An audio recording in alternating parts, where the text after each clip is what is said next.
Okay, hi everybody, and welcome to episode 2 of the Let's Face It podcast. This is my journey with Michael Conlon. Today's sponsors are Burke Sports. Burke Sports design, manufacture, and deliver high quality of sports equipment and sportswear for individuals, sports clubs, groups, both nationally and internationally. They have their base in Borsley, Tipperary, and they also have sales offices in Borsley and Belfast. You can also visit them on www.burkesports.com. Welcome, Michael. How are you? Michael. It doesn't matter. My mother always says, I never called you Mick, so don't call yourself Mick, but I like Mick, but she likes to call me Michael, so it doesn't really matter. I don't mind. I go with Michael just to keep your hands up. My dad used to call me Mike, Mikey, every name which would have rang with Mick or another. And a whole lot of other things, whatever you get knocked out. Yes. So, I'd be the same. My son's called Michael, so I call him everything, call him Mikey, call him everything, so it's good. What's the crack? How's life? Training? England? Or? It's going good, yeah. I'm based obviously in Surrey in England, and it's going well at the minute. I have a fight now in 6 weeks from today, so happy enough, yeah. How's that going? It's going good, yeah, really good. I'm happy to get back in. They come back after my first loss, obviously, which was a hard one to take. But the best way for me to kind of get over it is not take it as a loss and take it as a learning curve. There was obviously many good things I done in that fight, and one or two bad things would cost me the fight. So yeah, I'm happy to kind of go and right those wrongs and get back on the horse. And I think the big one, something that I always learned, especially even going on the rehab and stuff like that, with every setback, it's an opportunity. Yeah.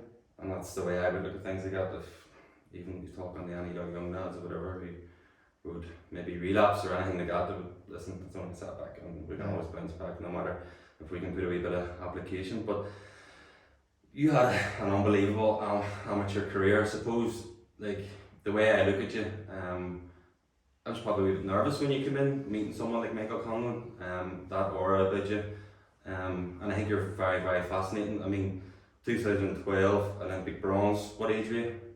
You were young enough? 20, like, and then 2013 European silver, 2014 Commonwealth gold, and then 2015, it's probably an unbelievable year where you got the European gold, and then you were actually the first ever male. Still the only male to win the gold medal in the Worlds. Yeah. Right. 2015, did you get RT Sports Person of the Year? Yes, got that as well. Do you know, even some, like, I'm from Andytown, you're from Aris? Beachpoint. So a couple of miles down the road, and someone to go on and get them achievements and stuff is just absolutely unbelievable. And I suppose with the obstacles that is around us, especially in West Belfast, and especially with young males, there's no two ways about it that it is tough. How did you find that growing up? Yeah, it was good. I'm not going to sit here and say like I had a bad life. I didn't. I had a great life. Obviously made many mistakes along the way, but I wouldn't change it for the world because it's made me who I am today. But as you says, there was many a past where I could have easily slipped off and went down the wrong way and went down the wrong road, and I did slip off on paths and start to wander away, and I was very fortunate to have, you know, an older brother who had put the fear of God in me, and my father who also, I knew that if I ever was caught doing anything, I was fucked. He would have legit beat the fuck out of me, and now that means when I'm saying doing anything wrong, I mean like obviously taking drugs, which I was never caught doing, and not so much drinking because it's so fucking normal here. It's normalised here. Grounded for doing that, like obviously, but yeah, it was a mad life. You say you were never caught taking drugs, but no. Was there ever an opportunity where you did take them, or you got? I took near every drug under the sun from the ages of 12 or 13 until I was 16, 17. Until the reason I stopped was because I got onto the Northern Commonwealth Youth Games team, and I was told that you could drug test it here, and I shit myself, and I was like, fuck, I need to stop, because if I embarrass my father, embarrass my family like that, I'm done. I'm proper done. There's no no other way about it. So I knocked it on the head, but yeah, listen, I fucking took acid. I was on cocaine, smoking weed in here every day, smoking dope. Take E's were just every weekend. I was on E's every weekend. I was taking E's and going to bed and sitting in a room and sharing a room with two brothers, a younger one and an older one. And my oldest brother, who had the fear of God, he was in a different room, thank God. But yeah, I'd be sitting there thinking I'm sleeping and I'd be fucking obviously off my head, fucking talking like in there going, wow, what are you saying? Because they're playing fucking PlayStation. So I was very smart and I was a great liar, and I was able to get away with things. I'm a master liar. Like anyone that's in addiction is always have the being a liar is probably your strongest trait whenever you're caught in them circles. But like, how easy was it for you then? How many years were you talking? 15 years ago, starting off? Yeah, well, I'm 39, so 12 years ago starting off. And it was very easy because my mate's brother was a drug dealer, and he was able just to get it off his brother because he didn't give a fuck. He was like, oh, I can get this stuff and give you that stuff. Make sure you pay me next week. And that's the way it was. I wasn't a kid that had loads of money. Like I was skimping because there was four of us, four boys. So, honestly, I was one of the second youngest in my family, and I wasn't the first to get fucking money. Now I would have been the guy saying, "Give me money, give me money, give me money, give me money, give me money, give me money." And I would have took her last pound. But it was always because I was up to no good and trying to do things and fucking stealing everything, just trying to do anything to make money to get what I wanted to get.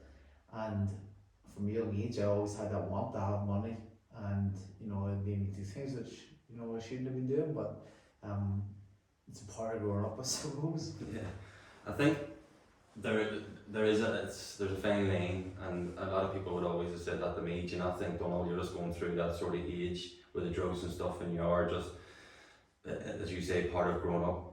But there is a fine line between, yes, it's a bit of crack, and then there becomes a stage where you can go down one road or go down another road. And did you ever feel like it was taking over your life, or that it was getting that bad, or you were depending on it, or? No.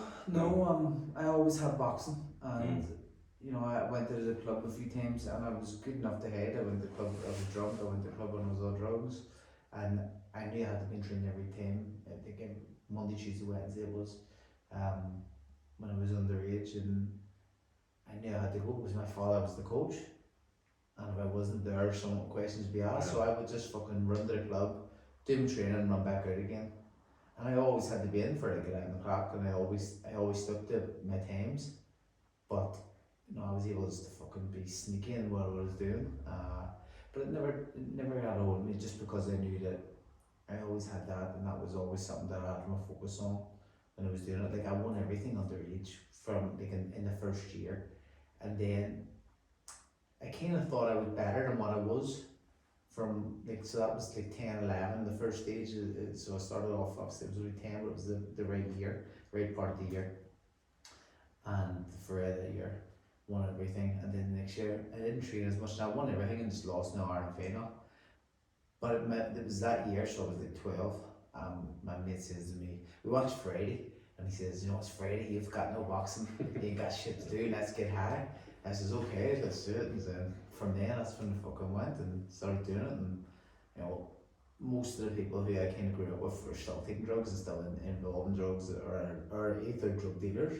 And unfortunately, some people who I know growing up took their own lives and stuff like that because of the route they spiraled. But I kind of hit that age of when I was around 16, and I had to I had to go to the Commonwealth Youth Games, and I think if I had said fuck it and just kept doing what I was doing, I'd been done then. But because of fear and everything of embarrassing my family, upsetting my father, it made me kind of reel in a bit and focus. And did it get to a point where you had to disassociate yourself with people?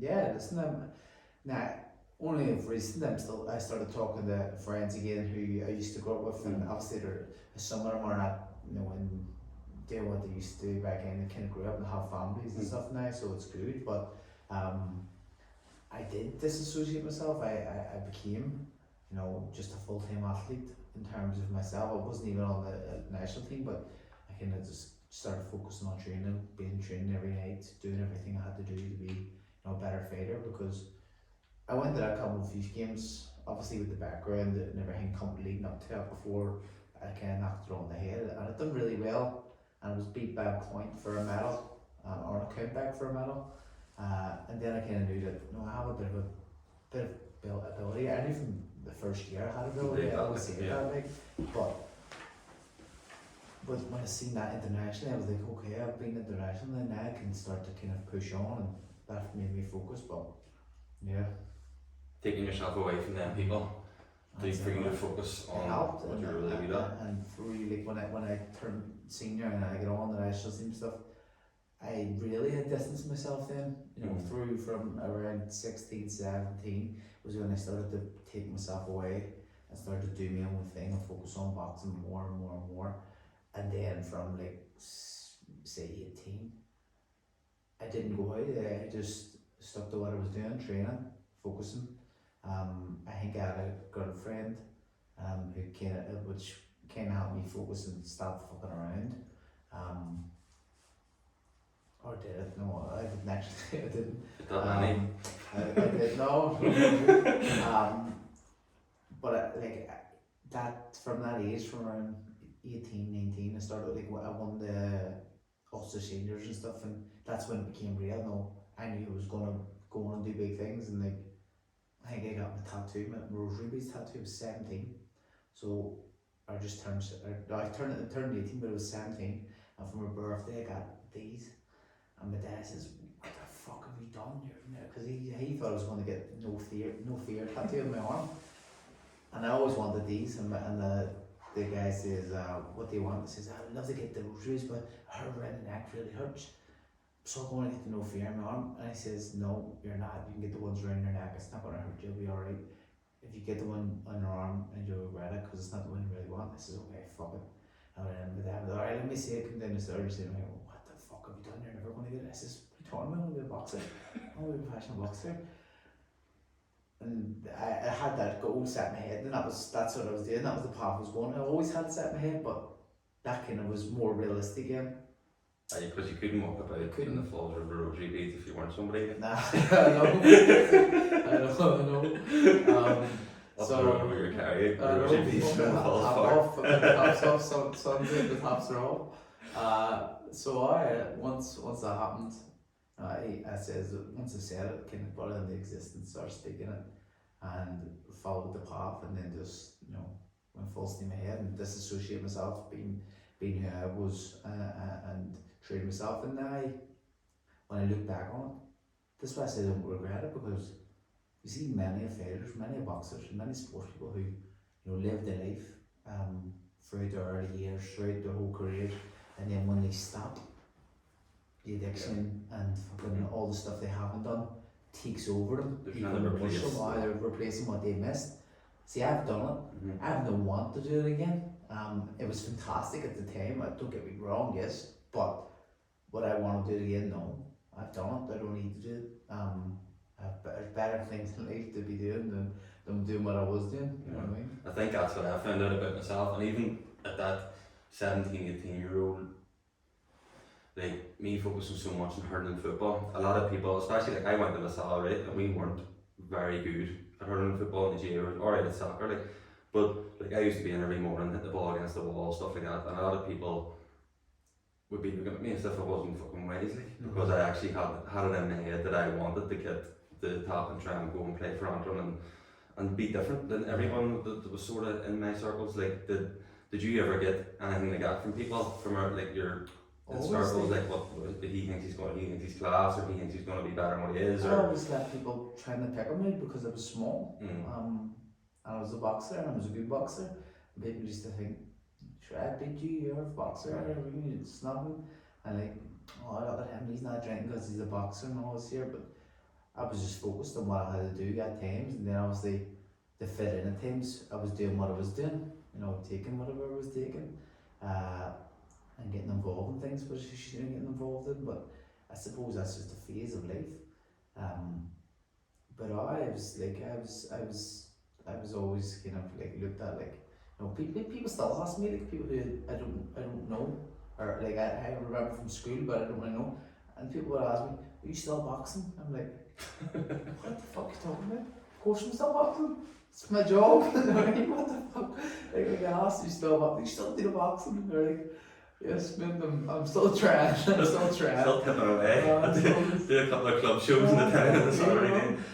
But sometimes that's what you have. And someone said to me before, whenever I went to AA, he said, like, if you sit in the barber's long enough, you get your hair cut. You know, if you spend enough time with them people and them places, I suppose people, places and things, you are just going to turn out like that. So for you to show that sort of resilience and mental strength, or whatever you want to call, to actually disassociate yourself with them people and actually say, do you know what, I want to do what's best for that person looking back at me in the mirror, is a tough thing to do. But you obviously seen that further down the line that you were going to reap the rewards. And like, did you always have that vision in your head? Did you always know that you're going to fight in front of thousands? I did. I'll be honest, I did. I always had goals and aspirations of being, you know, on them big events and doing them big fights and stuff, and wanting to be the best. I'm a competitive motherfucker. Like, I'll be honest, like I hate losing on anything.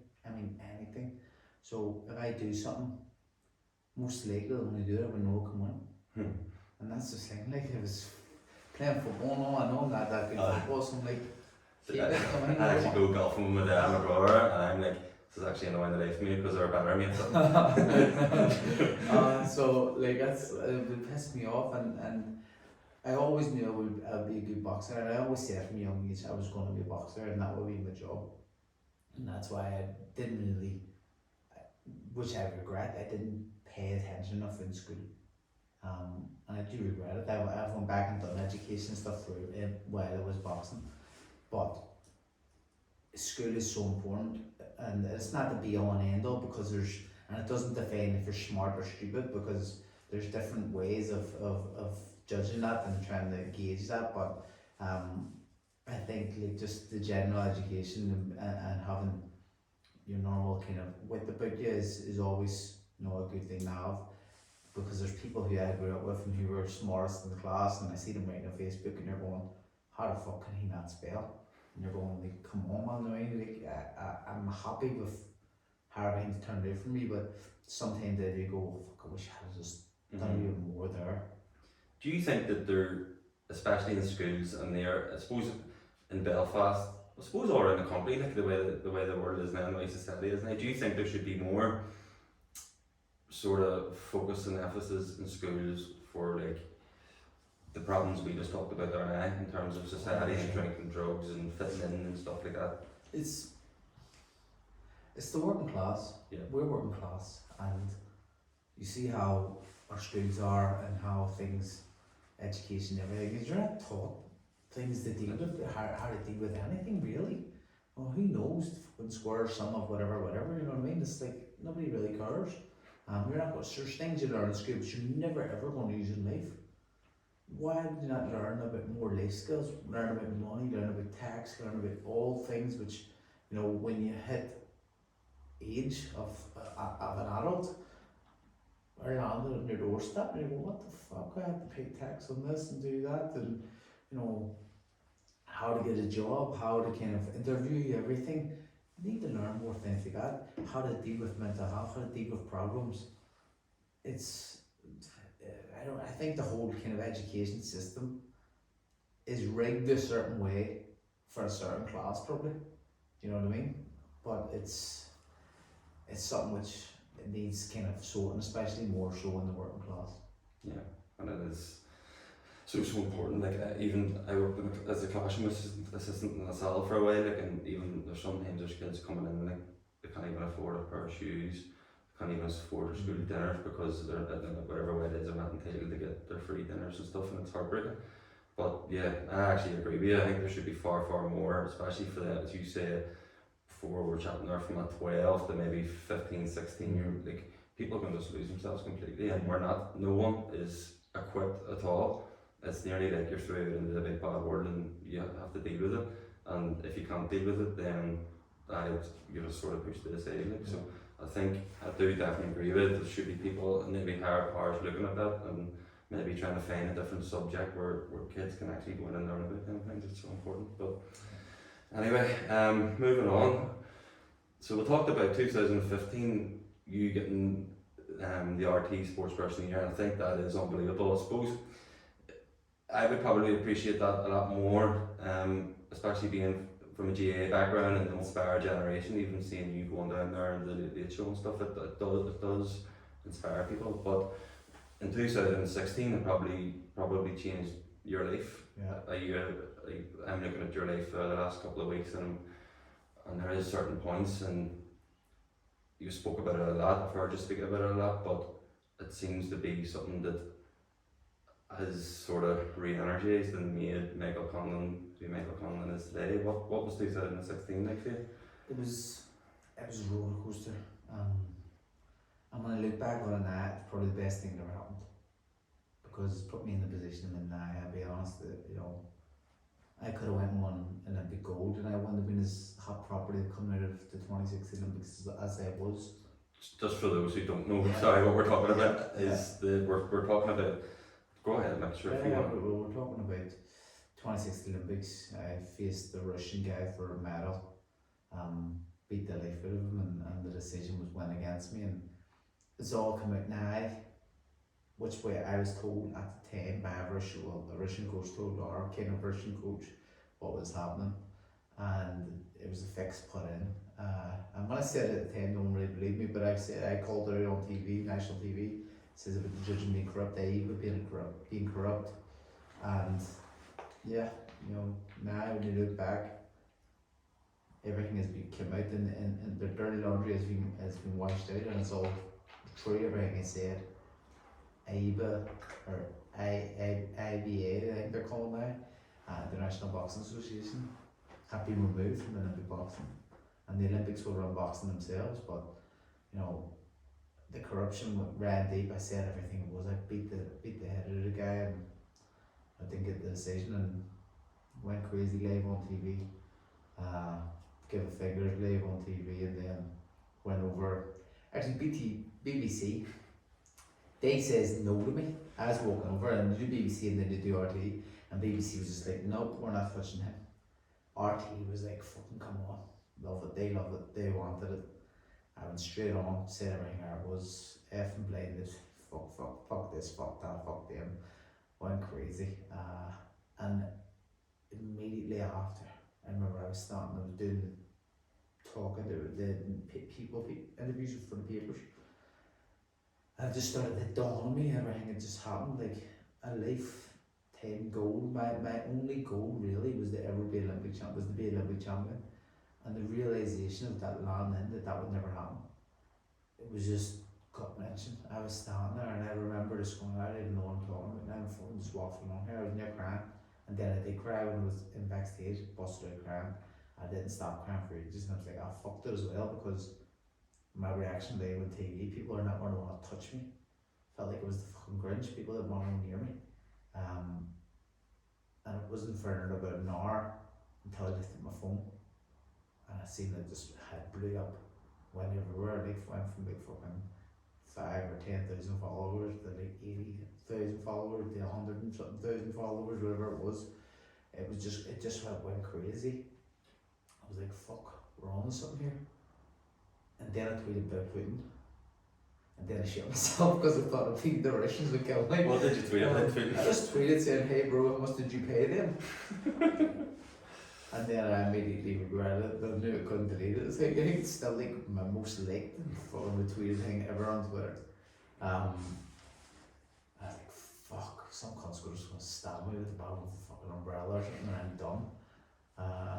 But yeah, I just went crazy, and then I thought that no one was going to touch me, and then I was told everybody wanted a piece of me, and obviously all the big promoters, all the big boxing firms started to get in touch, and I ended up deciding with Top Rank, and it's been the best decision I've ever made.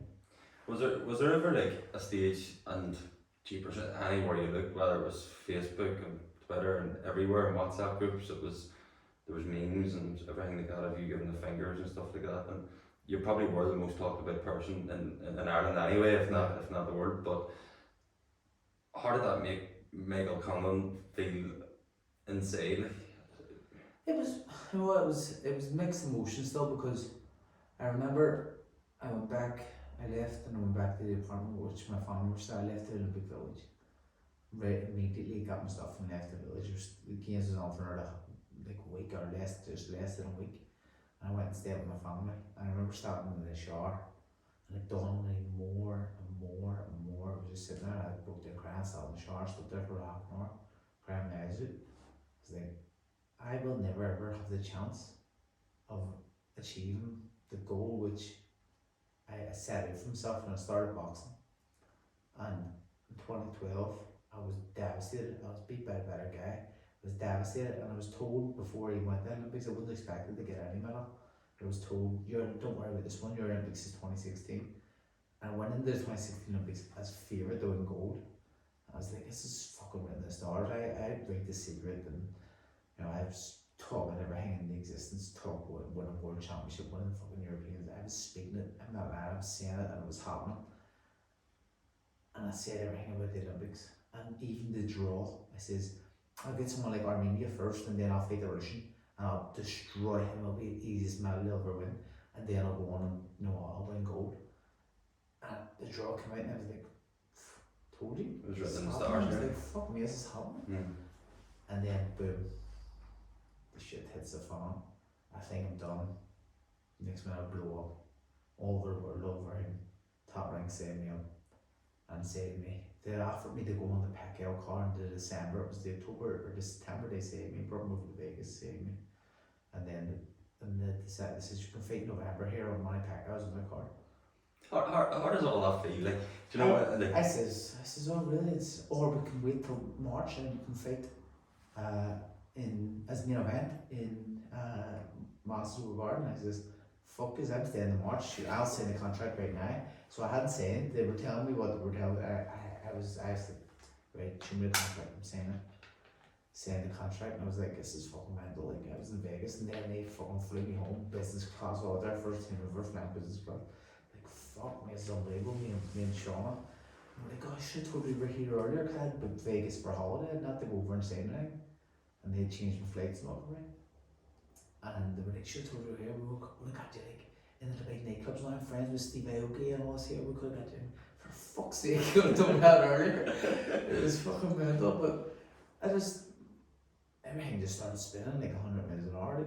And was it hard to keep yourself grounded? 100%. The ego was fucking through the roof. But this is, see this ego thing, and it's a lot of people get mixed up between, and I suppose, confidence and cockiness and having an ego. We all have egos. Like, I'm a big believer. Like, if I wouldn't be playing for Antrim, or I wouldn't be going doing well in a club, or I wouldn't be doing this. Yeah. I suppose if I didn't have an ego, I want to feel good about myself. So I think it's not a bad thing. I think it keeps us going, doesn't it? But there is a fine line between, right, I'm confident, I'm in a really good place, my ego's sort of, there's people talking about it, which is good, and there's a fucking arrogance. Right, I could carry away myself. And there is people like that too, and you look at, you go, if you just reined it in a wee bit, you'd actually carry yourself very, very well. Yeah. But was there ever a line there between?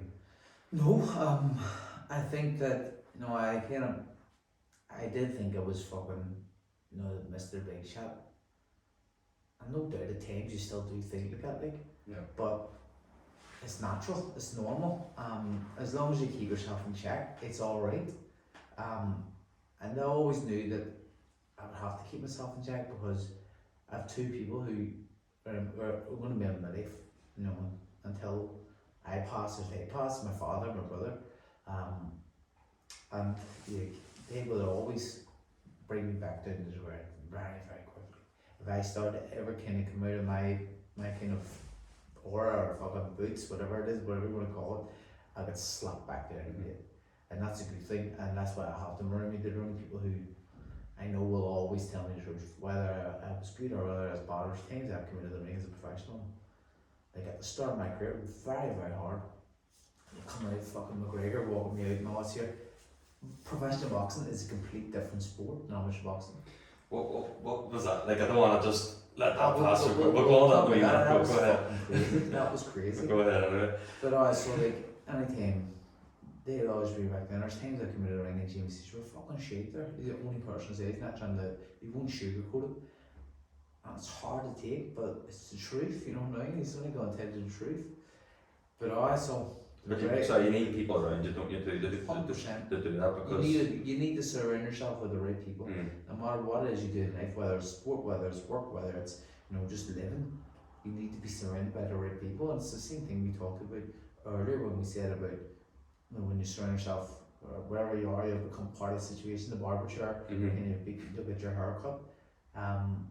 It's the same thing with everything in life. If you surround yourself with bad people, you probably do bad things. If you surround yourself with great people, you'll do great things. You know what I mean? It's always good to have the right people around you and pick who you have around you very, very carefully, because some of them could always be able to fuck you over or do something on you. So you need to be shrewd and smart in how you operate with them kind of things. And that's why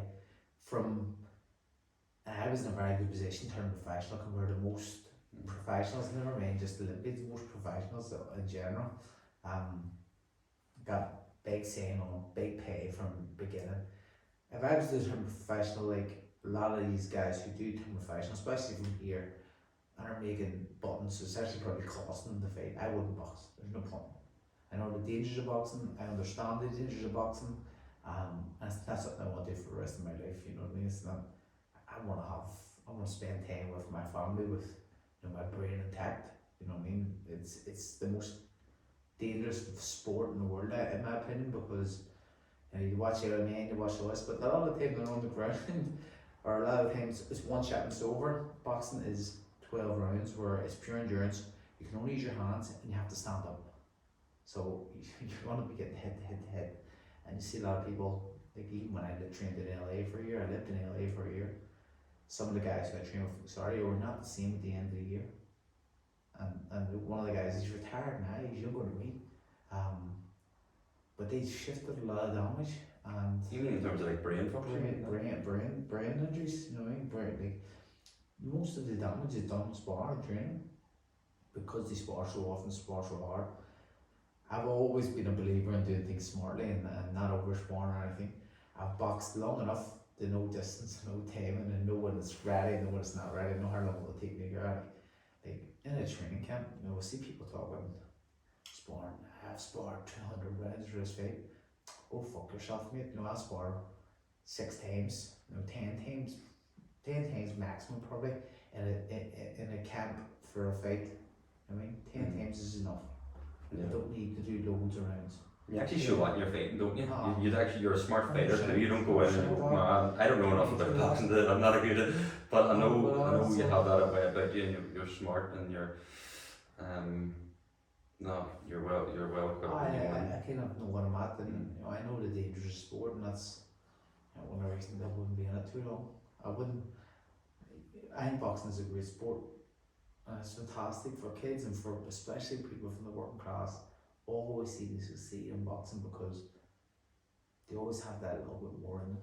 There's a bit of a darkness in them, and they've experienced things, but not many people from middle class or upper class backgrounds will ever be able to experience and ever know how hard it is to struggle.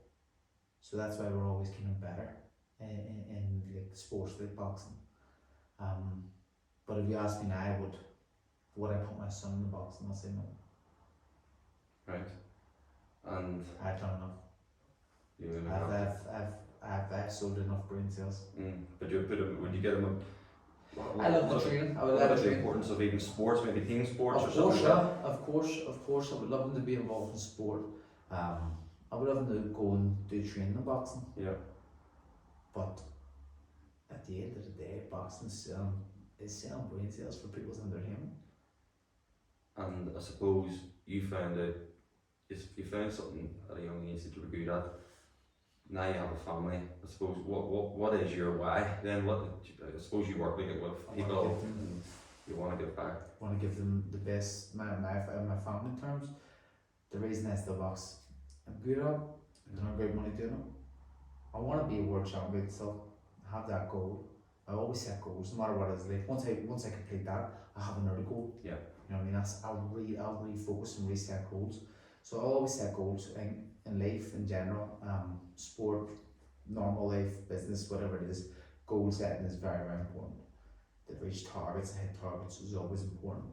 But yeah, my why is I want to give my family the best life possible. Do I feel like I've earned or achieved enough?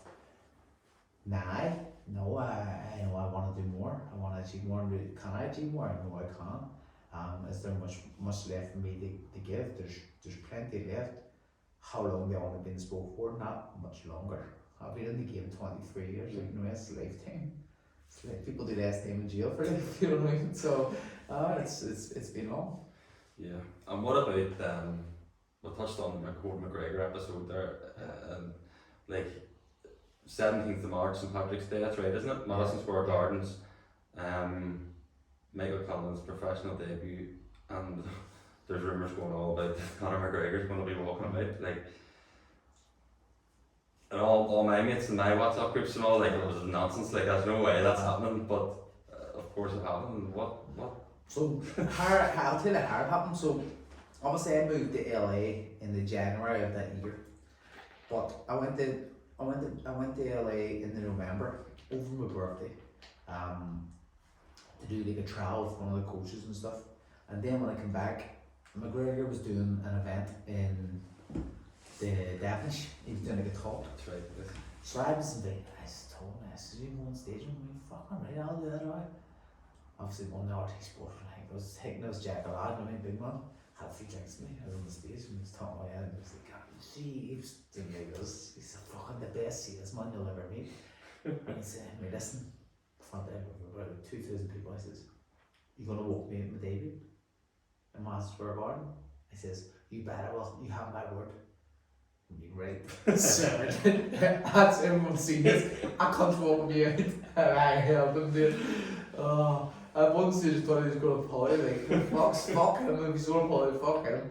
But then he ended up coming, and it was mental, mate, because I was doing that fight, and I was fighting someone who was 4 wins, 4 losses. Usually people fight someone with, like, 39 fights, Dirty man. 25 losses, 17 draws or something like that there. It's crazy. The record people fight, but I was fighting someone who had an even record on my debut in America, and it's different in America because the journeymen and the fighters all think they're going to win, and they all try to win. And this guy thought he was going to win. He was talking shit and all that there. And I think, for fuck's sake, what happens if I lose here? And there's fucking 5,000-6,000 or something, whatever it was in the theatre, because it was so loud. Your main event, and like everybody in America is watching it. What the fuck happens if I lose? It's a different game, smaller blood. I'm going, Jesus Christ. Next minute, fucking McGregor walks in this room with 10 man deep. I'm not lying, I had 10 people with him. And they were on the same room, and I'm not lying, in the theatre, which is the smaller part of the garden, it's like this side kind of room. It's small, and the changing rooms are small as fuck. Right? The changing rooms, it's probably 9 sides of this room. That's not even a lie. And there's fucking McGregor, and he's in, and he's fucking so smooth as fast, and all stuff. I'm shitting myself, get my hands out, and going, what was I fucking lose here? This cunt's fucking here on the team. What the fuck? I mean, my nerves were fucking going. As soon as I walked out the arena, I was like, boom, it's on, let's fucking go. And it was just like a blur from there. I was like, get this job done. I think I performed shit. I got a third round at the stoppage, but I just wanted to get the fight done as quick as possible. And in the whole build up, I'm saying, I'm going to stop in the third round. So when the third round came, I started to fucking go crazy. I know loads of my mates now back here and betted loads of money on the third round. I was like, for fuck's sake, come here. Put this pressure on us up, just keep it going. And I ended up getting them out and got the job done, and it was unbelievable. But when I look back on it, the performance was shit. I could have done so much better and lived up to the kind of hype of the whole thing even more. But yeah, it's a part of the journey, a part of the learning. An experience. Now fucking McGregor going absolutely crazy. It's no him. That's when that's how I got the Mayweather fight, because that's when he started to go, I am boxing. Fuck Floyd Mayweather, I'll fight him. and he fought in that year. So I played a part in that. Did you get your 10%? I fucking wish I had it, you know. I wish I had got fucking 1%. Yeah, Jesus Christ. Hundreds of millions, like, you know what I mean? Fuck me. Just give me a percent. Unbelievable, like. That's class. But all the hype and all that came with it, you probably learned an awful lot about yourself too, didn't you? Maybe getting a bit carried away in terms of your game plan and stuff like that. Like, only from the outside looking in, it did look like you got a bit distracted. Yeah, like, it was a blur. Legit, walking to that ring, and then that crowd. Like, I have a video on my phone somewhere, and the crowd get in there every time you go in there. It's unbelievable, the atmosphere. I was watching it yesterday and I thought there before you Honestly, came on. It was mad. the atmospheres which I've created there is a cauldron, and for the first time doing it, it's probably not what I needed to have that kind of, you know, distraction, because I remember getting into the ring and the coach said, "Come on, we got fight now." I was just like, "What the fuck? Let's get this job done. Fucking throw as much punches as I can to get a finish." Yeah, just get it in. So, but I mean, I think from the fighter we've seen on your debut and right up until I suppose your last fight, even though you could beat, it was like night and day. It's like two different men. completely different. And I've always had the ability. I've always known I've had that ability, which I showed in my last fight, because as I says, I just need the right opponent to show it against and the right occasion, and the last fight was the perfect occasion. But, you know, things happen for a reason, and mistakes are made for reasons, and it'll probably be the best things that ever happened. Yeah. You know what I mean? And I think I said at the start about the setbacks, and it's an opportunity for you. You have another opportunity coming up now. I think it's 6 weeks, is it? 6 weeks? 6 weeks today, yeah. Is it today? Yeah. In August here, you're back on home turf. You're down in the Odyssey in the SSC Arena. How are you feeling for that? I'm good. It's my first time fighting in the SSC, in terms of, since the first time I fought there. I fought there when my first homecoming was there in 2018, I want to say. 2018. Again, 7th fight. I had a tough opponent. You know, Nelson de Santos, my 7th fight, I fought a world title challenger. You know what I mean? I haven't done it the easy way. People may look at it and go, he's got everything handed in, but if you look at my opponents and how I've moved along, it hasn't been. I've just made it look like it's been easy. And it's came across that kind of way, but that was a hard fight for my 7th fight, and this is a hard fight to come back against. You know, this isn't like your typical kind of comeback fight after a loss. It's not, is it not? No way, mate. This is someone who has, you know, he has 30 wins, he has 5 losses or 4 losses. 5 losses, I think it is. 3 of them, they're world champions. The only person stopping is Lomachenko. His 30 wins, he has 26 knockouts. I don't think I'll just be knocked out.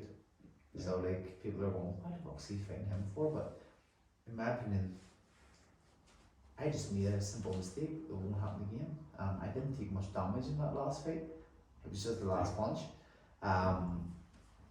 So I'm very used to get back on the horse and put myself back in the window as quick as possible to get a world title again. Yeah, because if you go out and scalp him now in 6 weeks, then you're up there again instead of trying to build your way back up the ladder, I suppose. No point. There's I've shown where I'm at talent wise and skill wise. So I just want to go out there and improve on that and keep moving forward. See, in terms of like your preparation, like more like we went to play Cork there last couple of weeks ago in the All-Ireland the qualifier, and we would probably spend an hour looking at Cork, looking at what they do, and that's it. And then we would try and focus on us. How much is boxing different than the GAA in the way that you prepare and look at your fighters, or do you just control what you can control, or what? I think it's different for everyone. Me personally, I barely watch any. I don't. I sort of thought I got that impression from you, to be honest with you. Like I just thought, if you can, I believe if you can control what you can control, you could beat anybody. Yeah, and that's the thing. Like I've always, like I remember the first time I fought in the SSC, I hadn't watched any of the guy, and I knew he was a former world title challenger, and he fought someone who was in my gym in LA at the time. I remember going, I watched him fucking on car, and then I seen him doing pads, and I was like, he's good. What the fuck? I was like, this man's happy, he's good. Jesus Christ. So I was like, alright, I may watch a wee bit of him, so I watched like a few fucking seconds, like, I'll sort it, no problem. The Lee Wood fight, the last one, I didn't watch any of them. Now they studied me like crazy, and they thought I was going to go southpaw, so I said, fuck it, I'll stay orthodox for this fight. I went out, because I thought they'd be preparing for a southpaw, which they were. I thought they would. I kind of gave them a bit too much credit, because even though they were preparing for a southpaw, they didn't know how to fucking box them still. And you can watch as much video as you want of someone is doing it, and if you can't do it, you can't do it. In my opinion, you just got lucky with the punch and how things went. The whole route of how things went, like the round before slipping and kind of his knockdowns, he got a second one because he was fucked out. He got a second win, and he was able to do the last round, and fair play to him, he done it.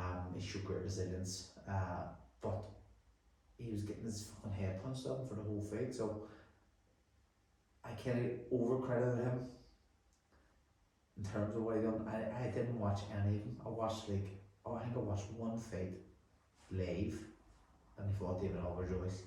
So alright, he's not nothing anything special, and I think that's the only thing I ever watched him.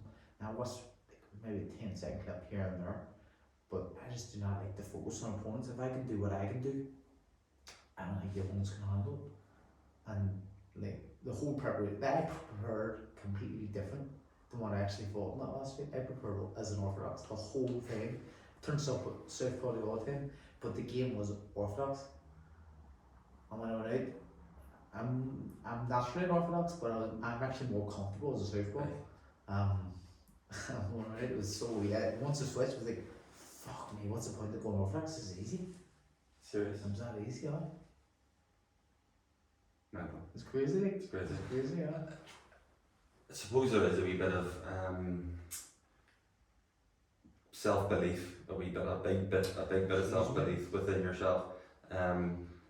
But is there ever that wee chimp inside your head that tries to tell you that you're not good enough? All the time.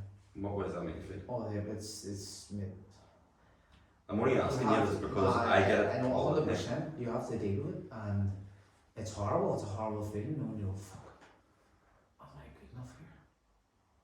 And the only way I can shut that down is preparation. It's why I prepare so hard and so good and so like I give everything in training. I'm not one of them ones. I'm not a slacker like. And people are going about my last. They're going, his engine loss here. It's nothing to do with my engine. I'm telling you, there's bigger things at play there than what happened. So it's not actually the engine. I could do 12 rounds with my eyes closed. There's just different things happening at that stage of that fight, in that fight as well. Because I train that hard, I know it's not engine. There's nothing to do with my engine. So, you know, I train as hard as I can, and like when I spar, I try to win every spar because I don't like to lose, and I like to feel good. I like to look at what I'm doing and see what I'm doing. Because like in terms of watching the opponents, I don't, but I watch every spar I do. I watch myself. I watch them doing right. I watch them doing wrong. I always work on things where I can be better at and what I see what's wrong. What happened in that fight is a mistake I actually make a lot, and my coach has said to me so many times, stop leaning down on that side, you're going to hit, make another defensive move. Says to me so many times. So he's actually called you on the same yes, training? many times. So what happened? So what happened? So I obviously southpaw. Right. And I made a defensive move where I slipped back and I went down the side, and instead of breaking out this way, I laid there like in a defensive thing, and I was just in a position to punch. And you're talking about milliseconds here, okay? Milliseconds, but as well fatigue played a part in this. So I was caught in a position which I shouldn't have caught him, and as I said in a recent podcast, I took ownership of it right away. We were back in the hotel. Obviously came out of I had to go to the hospital to check and stuff, and in the hotel room says it's my fault. I'm like, it's not, it's my fault.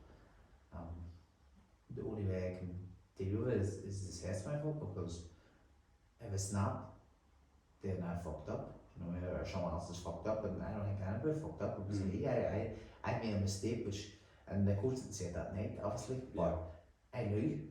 You know, I knew I didn't need him to tell me. I knew I made a mistake, and it was me made the mistake, me to get hit, me to get overconfident, me to get too comfortable landing punches when, you know, I should just took my time on box because it was winning easy. So yeah, no, it's these things happen. They're as you say, you need to learn from them and use them as a tool, and that's one thing I'm grateful for this fight for, because what happens if it happened on the other lane, you know, it could be even harder to take, and it could be even more devastating, who knows, but now it's happened, it's another thing ticked off where I can go, that will never happen again, that will never happen again, I'll never make that same mistake again, so it's great. I suppose it maybe turns you from being a wee bit complacent into that new wee bit of right, there's a wee bit of more fuel back at me, and you said there about, I asked you about preparing for opponents and watching other opponents, and you mentioned about you're not a slacker and you do work so hard, and I suppose you going into your next fight, you're standing the way in, you go to face off with a boy, and you look him in the eye and say, do you know what, you haven't worked as hard as I've worked, and being in that position, you know you're going to win then. Yeah, we have to. It's why I'm always confident, even when we come face to face and stuff. I'm not really a shit talker. I'm actually not. Like, even though it's came across that I can talk shit, I can talk shit. If it's fucking put to me, I'll talk it. I'll say what I have to say. But like, I've seen people saying after that fight, no, you should be more humble and all this here. That's what happens when you talk and do all this here. Just fucking lads, mate. I'm humble enough. I know I'm humble enough. He was talking shit about me, so he got shit back. And he couldn't answer it. No, when we were talking, I answered in the fight for a play, but when we were talking, he couldn't talk it, so fuck him, you know what I mean? Yeah. Mental. Yeah, so we'll probably just finish off, but is there any advice or guidance or, I suppose, words that we talked about growing up there, and we did talk about that sort of dangerous age whenever you're becoming a teenager and then going into your 20s. Someone who has a talent, I'm just thinking of myself, I suppose, and there's millions of other people out there that are gifted with talents and they don't use them, they do get caught up in the wrong circles. Is there any sort of advice or guidance that you would give anyone who's in that situation? It's a funny question, not because like you don't know what you're going to do or how you're going to take guidance at all from anyone. But one thing I've always known is that like I always had a goal. Goal setting, I think, for every young kid is important, and never lose sight of a goal. Always try your best to achieve it. Doesn't matter where you come from. Really doesn't matter where you come from. People say, "Oh, but I came from this background, I came from that background." It does not fucking matter where you came from. If you can work hard enough and put your life and soul into whatever you want to do, you'll achieve it. If you have the true belief in what you want to do, you'll achieve it. You know what I mean? I think that's one thing for what I have. It's because I always believed that I was going to be where I was going to be, and it got me there. Now, that's not the only thing that got me there. It's the support system and the family and everything around it, which helped. So, you know, if you have that, great. If you don't, find something. You need to find something. There is people out there who care. As much as it doesn't feel like it at times, people care. And you know, I've grew up, as I said, with many people who have took their own lives, and many people around the world who care for you. Even if they don't know you, they care for you. You know what I mean? That's life. I think that you need to have a focus. You need to kind of find people who care for you, or find people who want to back you. If you don't have people in your family who can do that, and latch on to them, because they'll help you get to where you want to get to. That's powerful, really powerful, and I think that the big message there that Michael's talked about is that we are all loved, no matter how much you think you're not loved. And even personally speaking, some of my biggest supporters are people who I don't even know, and I'm sure you're the same. Yeah. And on the other hand of it, some people who you're close with, they want to see you do well until you actually do well, and then they want to put you back down a wee bit. So stick with the winners. Yeah. And don't sit on that barber stool for too long. 100%. But thanks very much for having me. I really appreciate it. And Yeah, we'll have to do a boxing session one of those. 100%. So, good man. Good man. Thank you. Cheers. Thanks everybody for listening in. And a big shout out again to Burke Sports. Check them out on www.burkesports.com where you can find all of your sporting needs and equipment. See you soon.